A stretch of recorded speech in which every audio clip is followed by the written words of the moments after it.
René était au Mali depuis 3 jours quand son hôtel a été attaqué.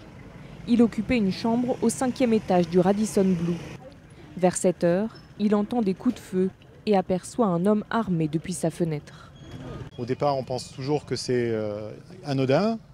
En fait, ça est devenu une fusillade nourrie assez rapidement. Donc là, c'était plus anodin. En entendant ça, en voyant ça, je suis rentré dans ma chambre. Je me suis barricadé, j'ai mis mes portables sur silencieux, j'ai fermé les lumières pour être le plus discret possible. Au bout d'une demi-heure, il voit les forces de l'ordre se positionner autour de l'hôtel. Mais ce n'est qu'après 4 heures d'attente qu'il est récupéré par l'armée malienne et mis en sécurité. Comme lui, 170 personnes se trouvaient dans l'hôtel au moment de l'attaque, dont 15 Français. Tous ont respecté les consignes de sécurité données par leur entreprise. Je me suis planqué en me disant j'espère qu'ils ne vont pas faire toutes les chambres et j'ai attendu. Quand ils ont frappé, je n'ai pas voulu regarder par le Judas parce que j'ai eu peur qu'ils voient des variations de lumière.